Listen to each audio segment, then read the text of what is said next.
Hello friends. आज से हम अपने एक न्यू कोर्स स्टार्ट कर रहे हैं जो कि MySQL पे बेस्ड होगा। और इस वीडियो में हम MySQL का इंट्रोडक्शन देखने वाले हैं कि MySQL है क्या और हमें इसे क्यों यूज़ करना चाहिए।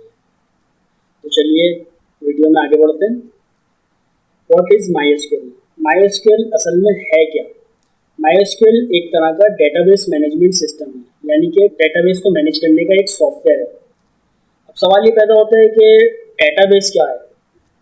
डेटाबेस एक तरह का कलेक्शन ऑफ डाटा होता है जिसे हम इजीली स्टोर कर सकते हैं और एक्सेस कर सकते हैं बाय अ कंप्यूटर और अदर डिवाइसेस। इसे हम डेटाबेस कहते हैं। अब मैं आपको एक रियल लाइफ एग्जांपल देता हूँ कि डेटाबेस क्या होता है। फॉर एग्जांपल, आपने इस तरह का फॉर्म अक्सर वेबसाइट्स पे या सॉफ्टवेयर्स में देखा होगा।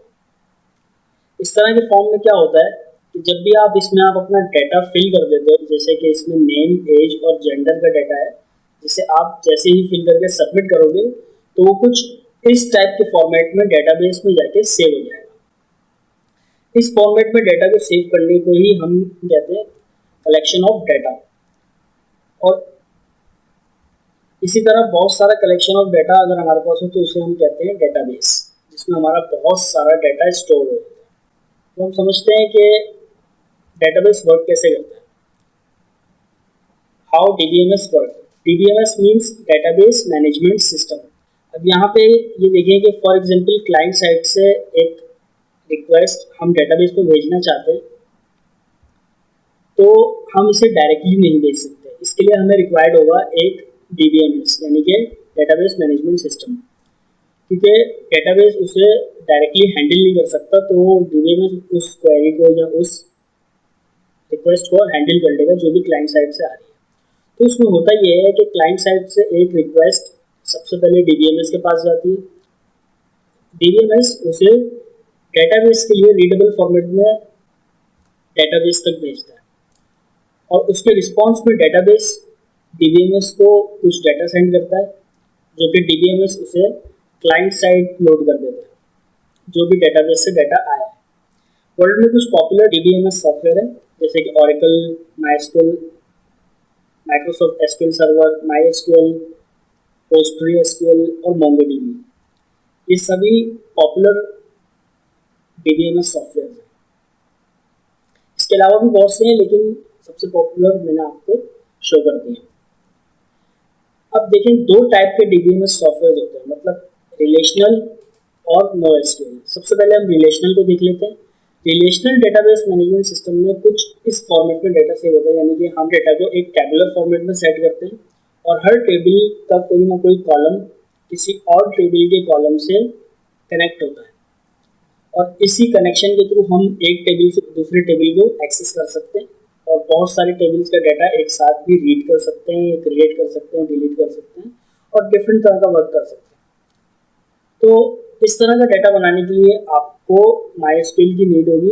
अगर आपको कोई भी डेटाबेस बनाना है, यानी कि इन्वेंट्री मैनेजमेंट सिस्टम बनाना है या आपने कोई जॉब पोस्टिंग की वेबसाइट बनानी है, कुछ भी अगर आपने बनाना है तो आपको कुछ इस फॉर्मेट में ही अपने डेटाबेस को क्रिएट करना पड़ेगा, टेबल्स की फॉर्मेट में जो कि आपस में कनेक्टेड होंगे। अब देख लेते हैं रिलेशनल डेटाबेस मैनेजमेंट सिस्टम क्या होता है। रिलेशनल डेटाबेस मैनेजमेंट सिस्टम को हम RDBMS कहते हैं और RDBMS यूज करता है SQL को। SQL means structured query language. अब अगर क्लाइंट साइड से हम डेटाबेस में कोई क्वेरी भेजना चाहते हैं और हमारा डेटाबेस एक रिलेशनल डेटाबेस मैनेजमेंट सिस्टम है, हमें उसके लिए नीड होगी एक RDBMS की, यानी कि रिलेशनल डेटाबेस मैनेजमेंट सिस्टम की। और रिलेशनल डेटाबेस मैनेजमेंट सिस्टम अगर हम यूज़ करते हैं तो उसके एक्शंस को हम परफॉर्म करने के लिए SQL का यूज़ करते हैं, यानी कि स्ट्रक्चर्ड क्वेरी लैंग्वेज का। अब इसमें भी यही होता है कि क्लाइंट साइड से एक रिक्वेस्ट RDBMS के पास जाती है और RDBMS वो रिक्वेस्ट आगे डेटाबेस तक भेजता है और डेटाबेस उसके रिस्पॉन्स में कुछ डाटा RDBMS को सेंड करता है और RDBMS वो डाटा रीडेबल फॉर्मेट में क्लाइंट साइड पर लाकर लोड कर देता है।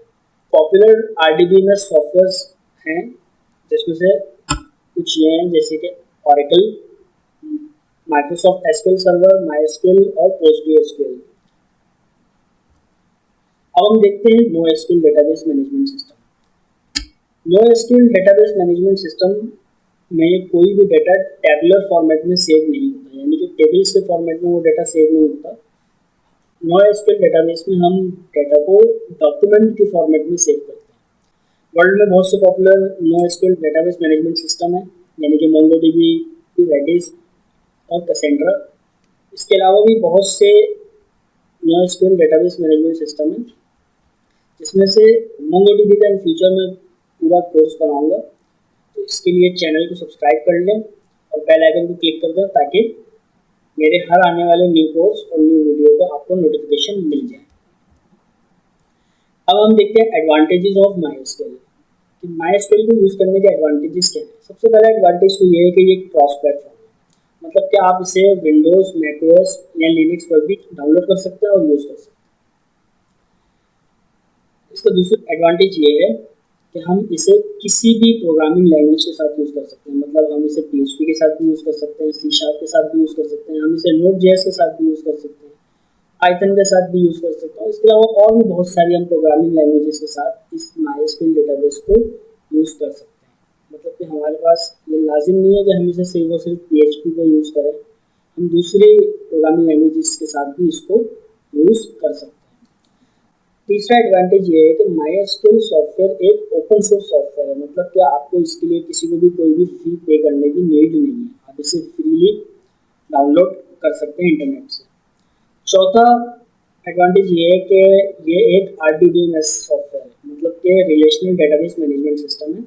इसमें आप डाटा टेबल्स के फॉर्मेट में सेव करते हैं। पांचवा इसका एडवांटेज ये है कि ये MySQL डेटाबेस फास्ट, स्केलेबल और इजी टू यूज़ होता है। इसमें स्केलेबल का मतलब ये है कि हम इसे छोटी से छोटी और बड़ी से बड़ी वेबसाइट में भी यूज़ कर सकते हैं, और हम इससे सॉफ्टवेयर भी बना सकते हैं और भी बहुत सारी चीज़ें, यानी कि API डेवलपमेंट भी कर सकते हैं और भी बहुत सी चीज़ें। जब आप सीखेंगे तो आपको अंदाज़ा हो जाएगा। और लास्ट इसका एडवांटेज ये है कि MySQL डेटा सर्वर ये क्लाइंट साइड पे भी वर्क करता है, ये सर्वर साइड पे भी वर्क करता है और एम्बेडेड सिस्टम में भी वर्क करता है। नेक्स्ट, अब ये कुछ वर्ल्ड की पॉपुलर वेबसाइट्स हैं जो कि MySQL को as a database management system use करती हैं, जैसे कि विकिपीडिया, ट्विटर, यूट्यूब, इवन कि गूगल, पिंटरेस्ट, फेसबुक और फ्लिकर वगैरह। और इसके अलावा और भी बहुत सारी बड़ी बड़ी वेबसाइट्स हैं जो कि MySQL को as a database management system use करती हैं। अब हम देखते हैं वर्ल्ड के कुछ पॉपुलर कंटेंट मैनेजमेंट सिस्टम जो कि MySQL को यूज़ करते हैं। उसमें सबसे पहले है वर्डप्रेस। वर्डप्रेस एक बहुत ही पॉपुलर CMS है, यानी कि कंटेंट मैनेजमेंट सिस्टम। अपने बैकएंड के तौर पे MySQL को यूज़ करता है। उसके बाद आता है जोला, ये भी MySQL को यूज़ करता है। इसके अलावा Magento, PHP, DB और Typo3, ये सब एज ए डेटाबेस MySQL को ही यूज़ करते हैं। और इसके अलावा भी बहुत सारे CMS MySQL को यूज़ करते हैं as a database management system. आप इस कोर्स में क्या क्या सीखने वाले हैं? सबसे पहले तो आप डेटाबेसेस को बनाना सीखेंगे कि डेटाबेस को क्रिएट कैसे करते हैं, और उसके अंदर आप टेबल्स को किस तरह क्रिएट करते हैं। फिर उन टेबल्स में आप डाटा को ऐड कैसे करते हैं, उस एडिट डाटा को आप रीड कैसे करते हैं, अपडेट कैसे करते हैं और डिलीट कैसे करते हैं। ये सारी चीज़ें मैं आपको इस पूरे कोर्स में सिखाऊंगा। और सिर्फ इतना ही नहीं, इसके अलावा हम बहुत सी SQL कमांड्स को देखेंगे, जिससे हम अपने डेटाबेस को बहुत ही अच्छे तरीके से और हम फिल्टर करके अपने डाटा को निकाल सकते हैं। मतलब कि अगर बहुत ज़्यादा डाटा भी हो अगर, तो हम कुछ SQL की ऐसी कमांड्स सीखेंगे जिससे हम डाटा को बिल्कुल अपने मुताबिक रीड कर सकते हैं, यानी कि उससे हम फैच करके निकाल के ला सकते हैं। Thanks for watching this video. अगर आपको ये मेरा वीडियो अच्छा लगा तो चैनल को लाइक करिए, सब्सक्राइब करिए और बेल आइकन को क्लिक कर दीजिए, ताकि हर आने वाली न्यू वीडियो का आपको नोटिफिकेशन मिल जाए।